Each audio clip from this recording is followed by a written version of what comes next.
আমরা ১৭ বছর আমাদের বাংলাদেশে তারা আমাদেরকে যেভাবে কোণঠাসা করে রেখেছিল, আমরা যদি ঘরের ভিতরে ৫ জন লোক, আমরা আপন ভাইও যদি ৫ জন একসাথে খেতে বসেছি, সেখান থেকে আমাদেরকে গ্রেপ্তার করে নিয়ে যাওয়া হয়েছে এবং তারা বলতো যে নাশকতার চক্রান্ত চলতেছে। আমাদেরকে গ্রেপ্তার করার পরে গোপন বৈঠক বলে তারপরে অস্ত্র দিয়ে আমাদেরকে জেলখানায় নেওয়া হয়ে গেছে। আমি নিজে ৫ বার জেলখানায়। আমরা এসেছি গাজীপুর মহানগরীর টঙ্গী থেকে।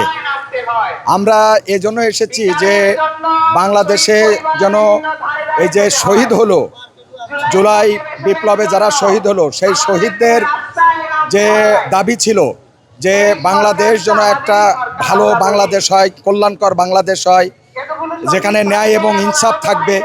কিন্তু আজকে আমরা দেখতে পাচ্ছি যে যেন তেনভাবে নির্বাচন করে দেখা যাচ্ছে যে আগের সেই স্বৈরাচারী পদ্ধতিটাকেই প্রতিষ্ঠিত করার জন্য চেষ্টা করা হচ্ছে। RICL TMX, যুগের পর যুগ স্থাপনা থাকে মজবুত।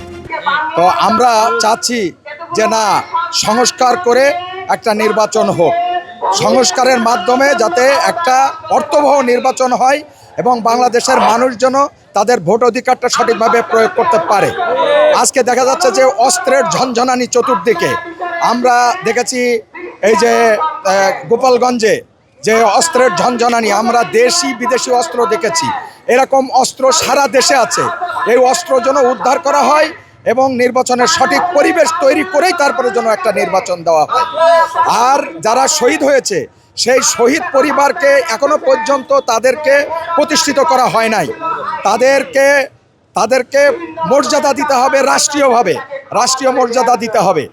আর যারা এখন আহত আছে তাদের চিকিৎসার জন্য কোনো সরকার কোনো ব্যবস্থা নেয় নাই। তাদেরকে জাতীয় বীর হিসাবে ঘোষণা করতে হবে, জুলাই সনদ দিতে হবে। এটাই হচ্ছে আমাদের দাবি। এই কারণেই আমরা এই দাবি পূরণের জন্য আজকে আমরা এই সম্মেলনে এসেছি। আমরা আশা করি যে এই দাবি পূরণ হবে এবং বাংলাদেশ একটা কল্যাণের বাংলাদেশ, একটা ন্যায় ইনসাফের বাংলাদেশ, একটা সাম্যের বাংলাদেশ প্রতিষ্ঠিত হবে। আমরা প্রত্যাশা করছি আগামী দিনে একটা সঠিক নির্বাচনের মাধ্যমে। আজকের অনুভূতি আসলে ভাষায় প্রকাশ করার মতো না।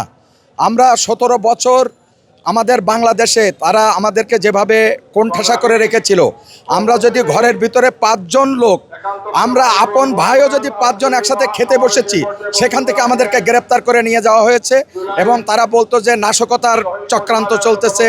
আমাদেরকে গ্রেপ্তার করার পরে গোপন বৈঠক বলে তারপরে অস্ত্র দিয়ে আমাদেরকে জেলখানায় নেওয়া হয়ে গেছে। আমি নিজে ৫ বার জেলখানায়। মুক্ত পরিবেশ আমরা পেয়েছি। বাংলাদেশের মানুষ, আমরা শুধু না, বাংলাদেশের মানুষ জানি শেখ হাসিনা যাওয়ার পরে মুক্ত হয়েছে। এই মুক্ত পরিবেশে, সেই মুক্ত পরিবেশে আমরা আজকে এরকম একটা সমাবেশ করতে পেরেছি।